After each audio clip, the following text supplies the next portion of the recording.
Assalamualaikum warahmatullahi wabarakatuh. Terima kasih sudah kembali lagi di channelnya Flower Family Fun. Saya harap semua happy ya. Tapi gak happy ya baca judulnya, kenapa kok anggrek gak berbunga? Nah, supaya happy kita ikuti video ini sampai habis. Semoga gak di skip. Dan bagi yang sudah subscribe, saya ucapkan terima kasih banyak. Buat yang belum, saya tunggu ya subscribe-nya. Oke, kenapa bunga anggrek itu susah sekali nongol?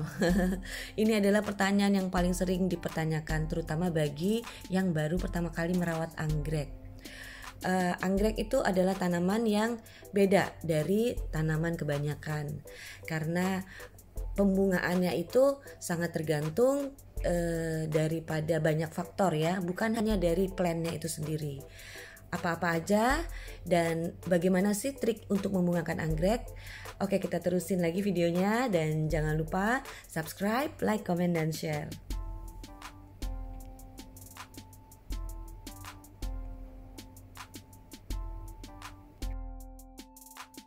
Sebelum kita ngobrol lebih jauh lagi dan kita bahas apa-apa aja yang mendukung pembungaan, coba kita cek dulu spike bunga dari Oncidium ini ya.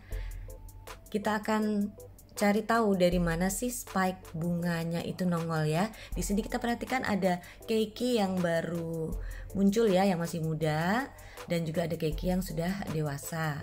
Yang kemudian kalau sudah dewasa kita sebutnya stem ya penonton. Nah, coba sekarang kita perhatikan spike bunga Oncidium ini keluarnya dari stem yang mana nih? Iya, pastinya dari stem yang baru ya, atau keiki yang sudah dewasa. Biasanya memang untuk beberapa jenis anggrek ada yang bunganya, spike bunganya itu muncul pada stem yang baru ya. Contohnya misalnya juga pada Cattleya, karena Cattleya itu tidak akan pernah memunculkan spike bunga baru lagi atau amplop bunga yang baru pada pseudobulb yang sudah pernah berbunga. Jadi kita di sini bisa menyimpulkan ya bahwa ketika kita melihat plant kita itu mengeluarkan keiki, berarti disitulah kita bisa memulai proses pembungaan. Dan juga selain itu penonton, kita perlu tahu juga bahwa dalam setahun plant kita itu mengeluarkan daun ya 2-3 lembar ya, daun baru. Nah, jadi pada saat kita melihat ada pertumbuhan daun yang baru, kita sudah bisa senang-senang tuh penonton, karena bisa jadi di antara sela-sela daun-daun yang baru itu akan muncul spike bunga ya. Tapi tentu aja dengan berbagai stimulasi yang lain ya. Contohnya misalnya dengan pemberian cahaya yang tepat, kemudian juga dengan pemupukan yang tepat. Oke, kita bicara tentang pemupukan nih penonton. Ketika kita sudah mulai melihat ada keiki baru dan daun yang baru, maka disitulah waktu yang tepat untuk kita memulai pemupukan pembungaan. Oke, saya ulang lagi. Jadi ketika kita melihat ada pertumbuhan keiki yang baru dan daun-daun yang baru ya, disitulah kita memulai pemupukan pembungaan ya. Saya sudah bahas di video saya sebelumnya bahwa untuk membungakan anggrek kita perlu memberikan pupuk yang konsentrasi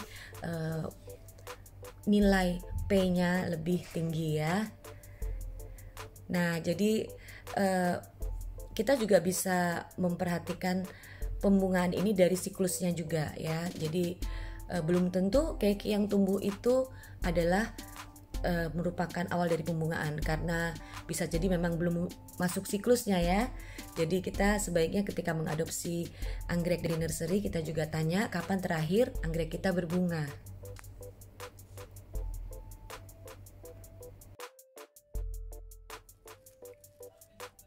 Keiki yang sehat, daun yang sehat berawal dari akar yang sehat. Jadi akar juga merupakan salah satu unsur yang penting untuk memulai proses pembungaan.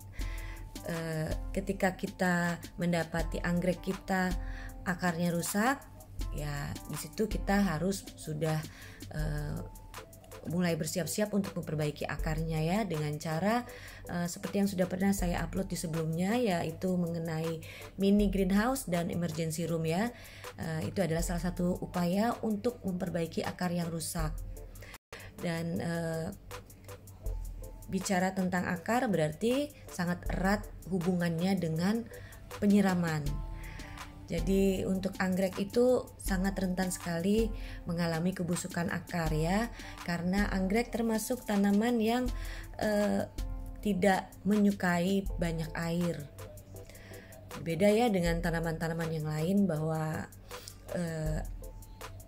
semakin banyak kita menyiram akan semakin baik tanaman kita ya. Dan inilah kekhasan dari anggrek. Jadi anggrek itu bukan tanaman yang suka banyak air dan juga suka banyak vitamin ya atau nutrisi. Tapi ada juga beberapa jenis anggrek yang sangat suka banyak air dan banyak nutrisi. Salah satunya adalah vanda seperti yang kita lihat ini ya. Dan penyiraman juga memegang peranan yang penting ya penonton untuk proses pembungaan ini, karena anggrek itu rentan banget dengan kebusukan akar yang diakibatkan dari perkembangbiakan jamur di dalam media tanam.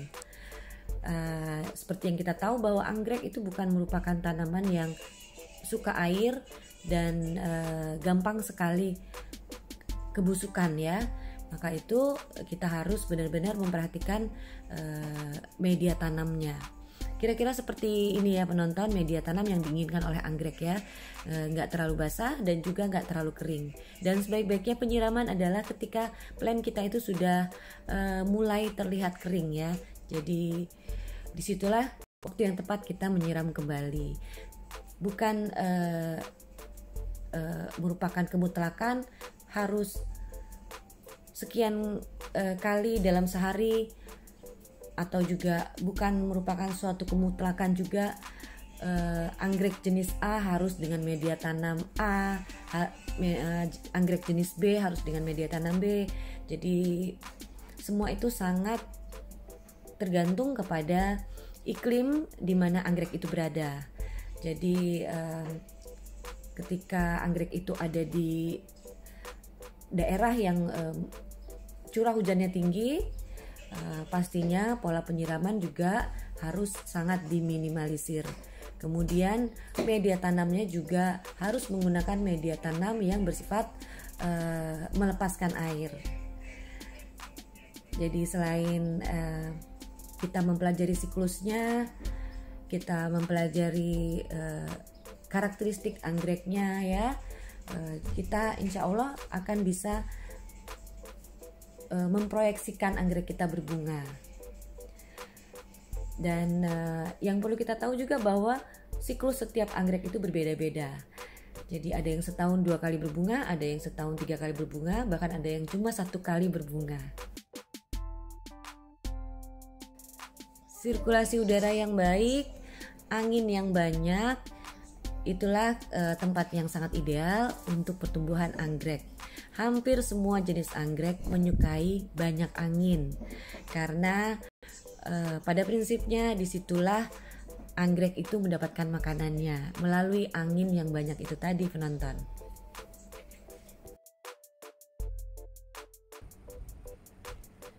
Nah kira-kira seperti ini ya penonton untuk mengakali tempat tinggal anggrek yang sirkulasinya kurang baik.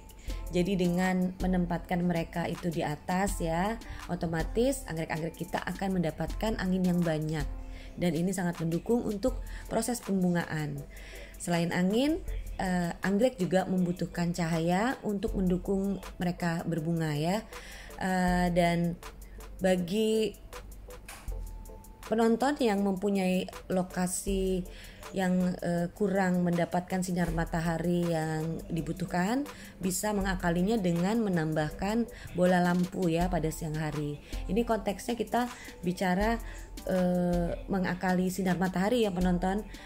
Jadi bisa kita pasang bola lampu ketika siang sehingga kebutuhan cahaya itu bisa terpenuhi ya. Dan kalau malam sih memang anggrek sebaiknya dalam keadaan gelap. Oke, selain cahaya, anggrek juga membutuhkan perubahan suhu yang drastis untuk mendukung proses pembungaan. Gimana mengakalinya nih, karena kita kan bukan berada di daerah yang dingin misalnya. Kita bisa mengakalinya dengan menggunakan fan. Dalam penggunaan fan juga harus kita atur sedemikian rupa ya penonton, karena anggrek nggak suka dengan sorotan dingin secara langsung. Jadi mungkin kita bisa arahkan fan kita ke arah yang lain, sehingga memungkinkan anggrek kita hanya mendapatkan pantulannya aja. Oke, selain perubahan suhu yang drastis pada malam hari, plant kita juga harus kita pastikan dalam keadaan sehat. Karena kalau lagi plant kita itu kena hama atau kena sakit gitu ya, pastinya akan mempengaruhi proses pembungaan. Dan menurut pengalaman yang saya alami selama ini, proses sungkup ini juga bisa menghindari tanaman kita dari serangan hama ya. Jadi bagi yang punya lingkungan yang merupakan habitat hama kita bisa menggunakan sungkup ya untuk tanaman anggrek kita. Baik penonton, terima kasih sudah bersama Flower Family Fun, semoga bermanfaat. Wassalam.